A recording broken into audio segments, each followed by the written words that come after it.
Hi, I'm Vic Perri and welcome to Face to Face. Tonight I'm chatting with Melinda Edwards, the Gay and Lesbian Liaison Officer with the Victorian Police Force. It's a bit of a title, isn't it? It is a bit of a title, really. Welcome to the program. Thanks, How are Vic. you? It's great to be here. Good, Very good. well. Now, obviously we'll get into the all the police stuff, but where were you born and raised? Give us a bit of your background. Got a bit of a story there. I grew up in, born in Camberwell, grew up there until I was 10 years old, and then Mum and Dad packed us all up and off to the country we went, to Benalla. Benalla? Yeah. So basically from the age of 10 on, country kid, very much so. And we lived in town, but all my mates were out on farms and everything, so I used to go out there. And so you were there, so right to primary, high school? Yeah, all my high school, last couple of years of primary school, and all of my high school through there, went through to my HSC. We only had a class of 40 kids or something in our HSC year. So, oh, really? Yeah. So it's only a town of 10,000 people. Yeah. And what, were you a little terror when you were a little kid? I can imagine you. You mean? The terror of the town. No? Oh yeah, we'd build our BMX bike tracks and stuff like that.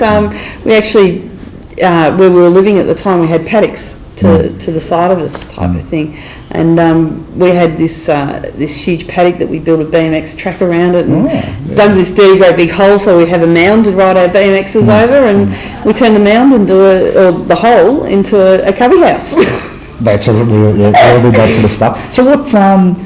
When did you come out? Like, what was that experience like? I didn't come out until I was about probably 23, 24. Were you in Benalla then? No. I joined Victoria Police when I was 20. Okay. And so, yeah, certainly the first probably 5 years of my career I was not out. And it was really interesting, probably the last 12 months of that not out period, where people were presuming and assuming about my sexuality. In some respects I was probably still working it out for myself. But then, I transferred to a police station, and literally within 2 weeks of walking in there, basically walked in and said, yep, you got a problem, you deal with it, it's your problem, it's not mine. And from there on in, absolute non-issue for me, which has been great. What made you do that? What was probably the support people I had in place more than anything else. I had some really good mates that knew me as a person and knew me as a copper, and so some good friends down there that supported who I was. So I felt really confident to be able to just go, hey, this is me, you deal with it. It's not my issue to deal with. So why did you want to become a police officer in the first place? I hate thieves. I hate the idea that someone can come into your house and steal something you've worked really hard for. Look, that's a really blasé type of answer in some respects, but it probably been able to gain more understanding of what I mean when I say I want to make a difference as well, and being able to get a greater understanding of that doing the role that I'm doing now. It is about actually making a difference and being able to help people and that sort of stuff, So what, when you did come out then, you went to this police station, you did that, how was that, what was the reaction with the officers in that station? 20 questions. You're driving around on night shift in the div van in the middle of suburbia type of thing, and there's not many people kicking around town type. as to say, and so 20 questions come out, and it was great. I think in some respects I was probably performing a role of glow for many years before I actually took on this role formally, because very much, just giving them, some education along the way. I'd say to them, ask whatever you want. No, I won't be offended, because I figured ultimately they could become better educated about some of the issues that the gay and lesbian community are facing. Do you feel you've done that well, like during that period, before actually becoming the official liaison officer? Do you felt you were educating people? Yeah, I really do believe, because a lot of them have had no experience or interaction with the gay and lesbian community. So to suddenly say, hey, here's a normal person, so to speak, and at the same time has a different sexuality to the person that I'm normally working in the van with. And that could be the only difference, as we know. Definitely. And what about the force in general? I mean, would you, this might be a bit difficult to answer, but would you consider it homophobic? No, I think the force is changing, very much so. You've got to remember, I've been in the job nearly 15 years now, and it's changed, it's evolved so much. These days there are so many practices in place to stop that type of systemic homophobia occurring, which, we've got to acknowledge our history, and by acknowledging our history, we learn from it. But with the processes that are in place now, with the education of members that is occurring, and with community attitudes changing as well. Our Chief Commissioner marched in Pride March this year, and that was just such a huge statement in so many respects. She herself, I believe, was saying that she would not tolerate homophobia. But at the same time, she was also saying that Victoria Police is here to police the whole community, not just the sections of the community certain people want police. But here's the whole community. It must be for those who may have sort of had some sort of homophobic attitude or perhaps not sure about the whole thing, to hear the big boss say that must make a difference. I believe so, I really do believe so. And certainly the reaction of the community to the Chief marching was phenomenal. I think she's just about the gay and lesbian community's poster girl. She's a bit of an icon for a lot of people. So getting back to those early days, how did you get into the role that you're in now? Was it something that someone came to you and said, oh, we've got this new role coming up, we want you to do it, or was it the role developed and you applied for like a whole bunch of other people? It was something I sort of fell into, I have to admit. I always thought I was going to be a detective. Haven't quite got there, and I don't know if I ever will, to tell you the truth now. And what had happened was they'd developed the role. There was a working party between Victoria Police, the Equal Opportunity Commission, and some representatives of the gay and lesbian rights lobby. And from that working party, one of the things that they developed was the gay and lesbian liaison officer role. And so the position was advertised, and I think there was probably about 6 or 8 of us that applied for the position at the time. A mix of lesbians and gay men? Or? There were gay men, there were lesbians, there were straight men, and there were straight women, which is just great as far as I'm concerned. In some respects, ideally, I would love to see a white heterosexual male performing the role of gay and lesbian liaison, because it shows the change in attitudes. It shows, if they can do the job really well, why not? So to you, it's not important that the person has to be like a peer? No, I don't believe so. As long as they believe in what the role is actually trying to achieve, I think any person can do it. I really do. All right. And so what do you actually do? What's your role? What do I do? Where do you start? Where do I start? I guess one of the main functions is to be a contact person for the gay and lesbian community. Like I said before, it's about acknowledging our history, and the gay and lesbian community and policing all around the world have not always interacted very well together. So it's giving the opportunity for people from the gay and lesbian community have a contact point into the organisation.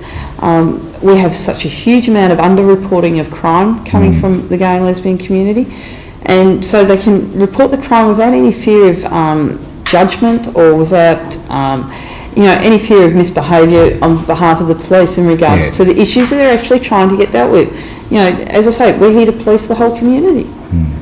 And that's a thing, isn't it? So you have your role. Is a challenge, or is that all you do, or do you do other stuff that has nothing to do with gay and lesbian? No, now my working life is devoted to the gay and lesbian community. It's a full-time position for myself. I probably put in 50, 60 hours a week, most weeks in regards to it. And it's not, connecting with the community and individuals from the community is such a huge part of the role. It's being able to provide advice to them, being able to connect them back into their local policing environment so that they can actually have issues reported or crimes reported to the police. But, a lot of it is again about building this trust, and so therefore it's getting out into the community and being a part of the community as well. And then on top of that, educating police about gay and lesbian issues also. So you run regular workshops, awareness training sort of stuff for them? Yeah, well, my official title is, it gets even longer. Education officer. is the Region 1 Gay and Lesbian Liaison Officer. So one aspect of that is actually going to every police station within Region 1 and delivering training and education on issues such as policing beats or gay and lesbian domestic violence, the role of the GLOW. So that the police have an understanding of what my job is about as well. Yeah. So has that happened before? Are you the first person to really be doing this sort of stuff? Really, in lots of respects. I suppose Galpin were able to do a little bit of that, but they weren't really able to get into the educative role in regards to policing. Can you explain Galpin? Galpin is the Gay and Lesbian Police Employees Network, and my understanding of their organisation is very much about support and advocacy for gay and lesbian police employees. So whether that be a sworn or an unsworn member, it's about being offered them support, social interaction and advocacy if they do face some problems within the organisation. Yeah, so it's not really, it's quite different to what you're... It is. It's very different to what I'm doing, All right, great. You're watching Face to Face, and we'll be back after this short break.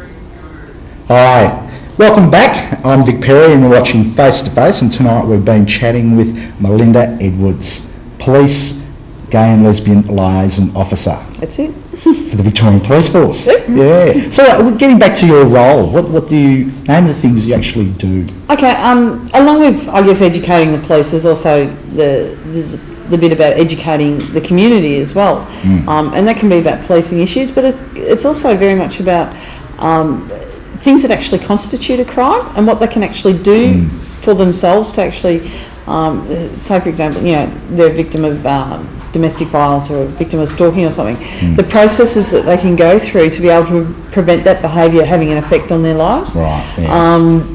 Actually, as I say, reporting a crime.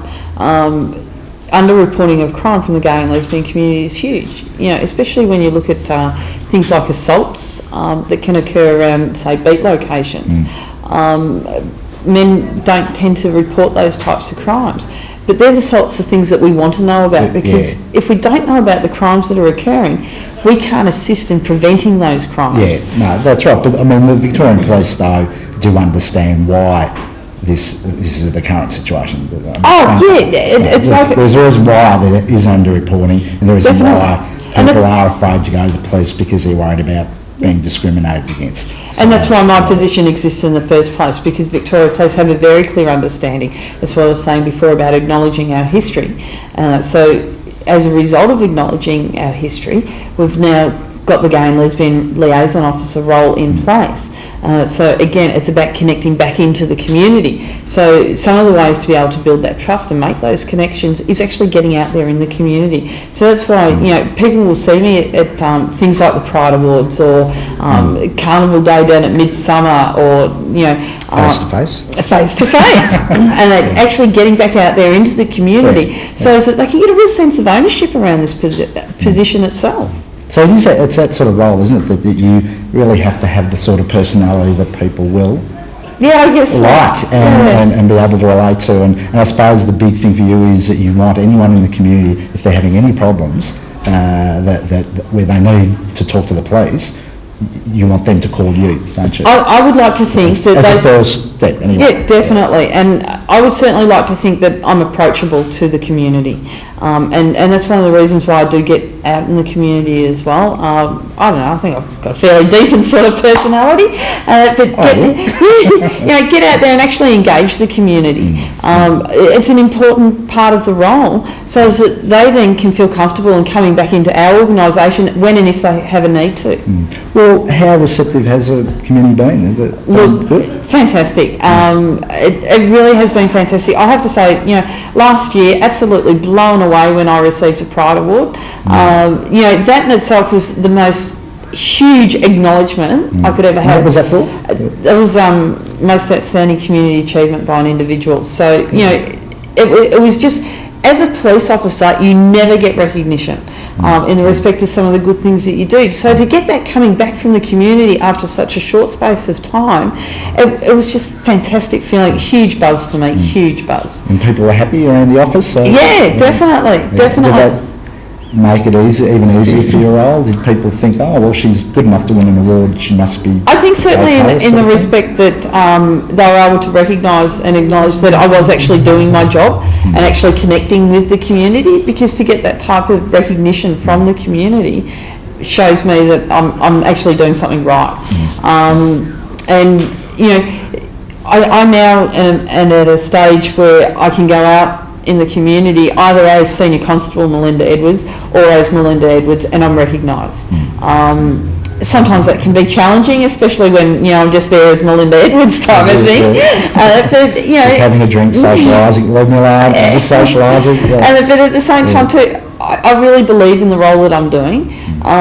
So even if it is out at a bar somewhere, just having a kickback, relaxed type of time, if somebody wants to talk to me, I'll talk to them. It may be that I ask them to connect back with me, Monday morning type of thing. Exactly, but I'll certainly talk to them. I'm not going to turn anyone away. You can't turn off. You have to pull up that wall. No, you can't. Because that's not.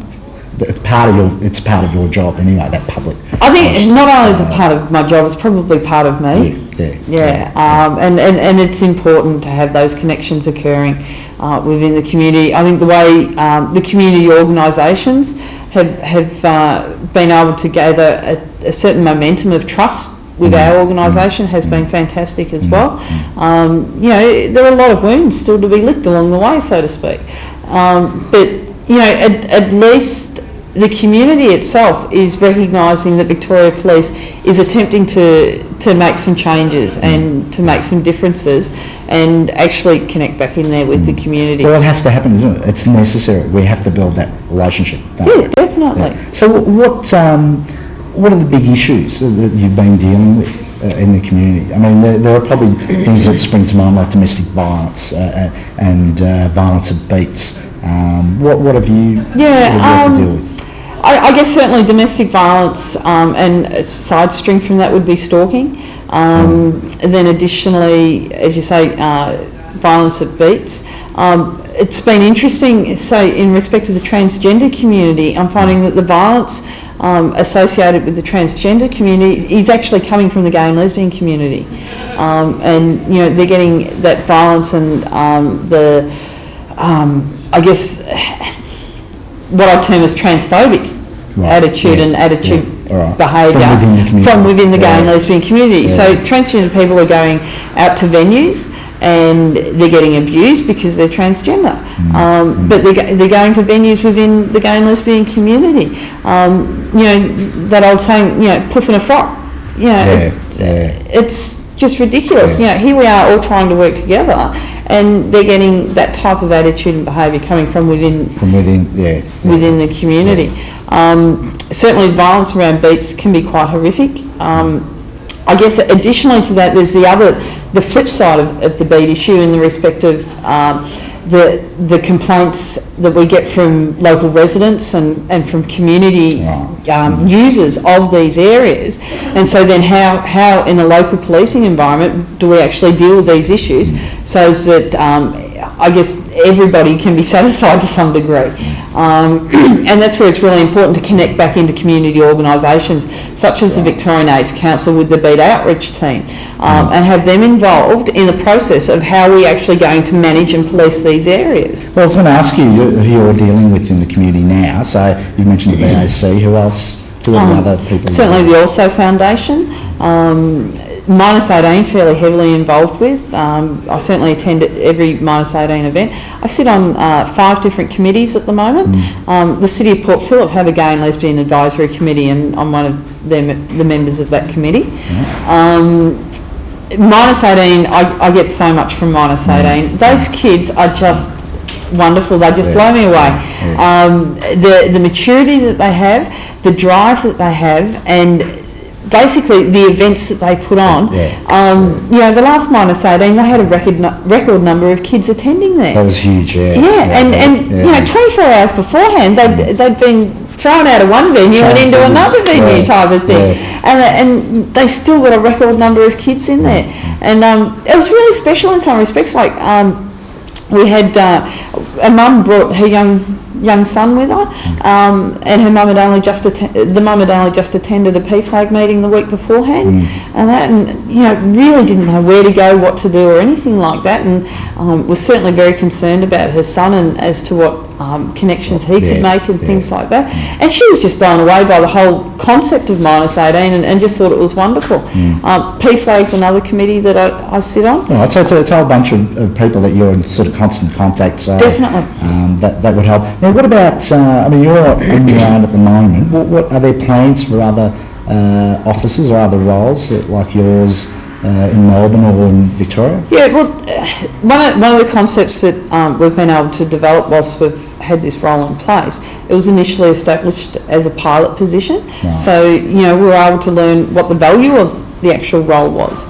And so there are business cases up at the moment, you know, in the higher echelons of police command in respect of actually expanding the role, so it has a statewide basis. Now, as to how and when that will exactly come about, how long's a piece of string, but at the same time, I have no doubts in my mind whatsoever that is something that is very near in the future. It's not such a great distance away. Go back to Christine Nixon marching Pride March, which was a huge deal.